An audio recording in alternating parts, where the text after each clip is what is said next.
friends, today we are going to discuss about Kingdom Plantae। जैसा कि हम सभी जानते हैं कि हमारे यूनिवर्स में जितने भी क्रिएचर्स मिलते हैं उनको टोटल 5 किंगडम्स में डिवाइड किया गया है और आज हम किंगडम प्लांटी के बारे में स्टडी करेंगे। Okay, so let's start the discussion. सबसे पहले किंगडम प्लांटी में 5 फाइलम्स को इन्वॉल्व किया गया है, that is thallophyta, bryophyta, pteridophyta, gymnosperms and angiosperms. Short form में आप याद कर सकते हैं TBPGA, thallophyta, bryophyta, pteridophyta, gymnosperms and angiosperms. इन सभी पांचों फाइलम्स को उनके कैरेक्टरिस्टिक्स के बेसिस पे 2 कैटेगरीज में डिवाइड किया गया है। First one is cryptogam category and other one is phanerogams category. Cryptogams की अगर हम बात करें तो उसका मीनिंग होता है these that they are seedless plants, मतलब इसमें सीड्स नहीं मिलेंगे। सिमिलरली अगर हम फेनेरोगैम्स की बात करें तो these are seed bearing plants, मतलब इसमें हमें सीड्स मिलेंगे। स्टार्टिंग के 3 फाइलम्स को that is thallophyta, bryophyta and pteridophyta को क्रिप्टोगैम्स में रखा गया है और वहीं लास्ट के 2 फाइलम्स जिम्नोस्पर्म्स एंड एंजियोस्पर्म्स को हमें नेक्स्ट फेनेरोगैम्स की कैटेगरी में रखा गया है। तो चलिए आइए अब हम जानते हैं इन सभी फाइलम्स के कैरेक्टरिस्टिक्स के बारे में। यहाँ पे मैंने कुछ मेंशन किए हैं पॉइंट इंपॉर्टेंट कैरेक्टरिस्टिक्स, लेकिन इन सभी कैरेक्टरिस्टिक्स को हम नहीं पढ़ेंगे। सबसे पहले हम स्टार्टिंग इन डायग्राम्स की स्टडीज़ पर करेंगे। डायग्राम्स अगर क्लियर हैं तो आप पॉइंट्स खुद ब खुद भी लिख सकते हो, ठीक है।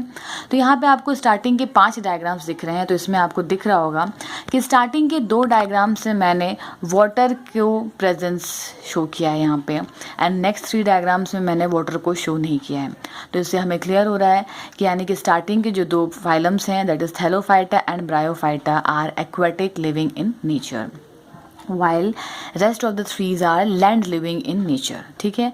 तो ये इनका पहला नेचर हो गया। लेकिन यहाँ पे ब्रायोफाइटा में मैंने थोड़ा लैंड पार्ट भी दिखाया और वाटर पार्ट भी दिखाया, मतलब ये प्लांट्स जो होते हैं वो एम्फीबियंस इन नेचर होते हैं, वो लैंड पर भी रह सकते हैं और एक्वेटिक एरिया में भी रह सकते हैं, ठीक है।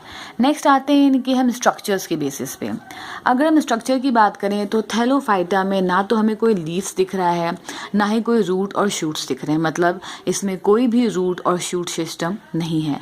लेकिन अगर हम धीरे धीरे आगे बढ़ें ब्रायो, टेरिडो, जिम्नो और एंजियोस्पर्म्स में, तो हमें दिख रहा है कि ब्रायो में कुछ लीव्स जैसे स्ट्रक्चर्स आ गए हैं, लेकिन हम प्रॉपर रूट, शूट्स और लीव्स को डिफ्रेंशिएट नहीं कर सकते।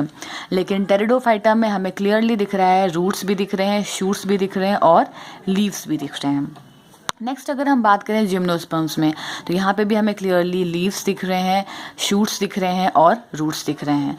वहीं अगर एंजियोस्पर्म्स की बात करें तो यहाँ पर भी हमें लीव्स, रूट्स और शूट सिस्टम क्लियरली विजिबल हो रहे हैं। अगर थर्ड पॉइंट की हम बात करें तो हमें यहाँ पे अगर हम बात करें फ्रूट्स और सीड्स की, तो ऑब्वियसली जब फ्रूट होगा तभी उसके अंदर सीड्स भी होगा। तो ऑब्वियसली जब इसमें लीव्स नहीं है, रूट शूट सिस्टम्स नहीं है, तो इसमें ना तो फ्लावर्स हैं, ना ही फ्रूट हैं और ना ही सीड हैं, इसलिए इनको सीडलेस प्लांट में भी रखा गया था। नेक्स्ट अगर हम बात करें ब्रायोफाइटा का, तो सेम इसमें भी हमें ना तो कोई प्रॉपर लीव्स दिखाई दे रहा है, ना ही फ्रूट्स और ना ही फ्लावर मैंने यहाँ पे डायग्राम में शो किया है। टेरिडोफाइटा की बात करें तो यहाँ पर भी मैंने यहाँ पे कोई फ्रूट का डायग्राम, कोई फ्लावर का डायग्राम शो नहीं किया गया है। फ्रूट तभी होगा जब फ्लावर होंगे, ठीक है। नेक्स्ट अगर हम बात करें जिम्नोस्पर्म्स में, तो यहाँ पे भी मैंने कोई फ्लावर नहीं दिखाया है, ठीक है। तो अगर फ्लावर नहीं है तो फ्रूट्स भी नहीं होगा, लेकिन यहाँ पर सीड प्रेजेंट होता है, ठीक है। सीड्स प्रेजेंट होता है, वो भी uncovered, means naked seeds are present. इस ब्लैक फिगर से मैंने आपको सीड रिप्रेजेंट किया है। अगर यहीं हम आगे बढ़ते हैं एंजियोस्पर्म्स में, तो यहाँ आपको मैंने दिख रहा है क्लियरली, यहाँ पे आपको मैंने फ्लावर दिखाया है। नेक्स्ट आपको यहाँ पे मैंने फ्रूट्स दिखाए हैं जो सर्कुलर स्ट्रक्चर है, और उसके अंदर मैंने ब्लैक कलरिंग से सीड्स को प्रेजेंट किया है। इससे आप में क्लियर हो रहा है कि सीड्स यहाँ पे फ्रूट के अंदर हैं, मतलब कवर्ड हैं, ओके। नेक्स्ट अगर हम बात करें इनको रिप्रोडक्शन बिहेवियर के लिए, तो ऑब्वियसली ये सबसे प्राइमरी प्रिमिटिव पार्ट है थैलोफाइटा। तो यहाँ पे तुम्हारा ए सेक्शुअल रिप्रोडक्शन और सेक्शुअल रिप्रोडक्शन दोनों बेसिस पे अपना रिप्रोडक्शन करेंगे। सिमिलरली ब्रायो और टेरिडो ये भी अपना सेक्सुअल और एसेक्सुअल दोनों करेंगे। लेकिन जैसे ही सीड की बात आती है तो सीड तभी किसी प्लांट में बनता है जब उसमें सेक्सुअल रिप्रोडक्शन होता है। और हमें मालूम है सीड बियरिंग प्लांट्स कौन कौन से हैं, phylum gymnosperms and phylum angiosperms. इसलिए यहाँ पे हमें फिगर में भी क्लियरली दिख रहा है सीड्स, ठीक है। इसलिए यहाँ पे रिप्रोडक्शन सेक्सुअल होगा, ठीक है।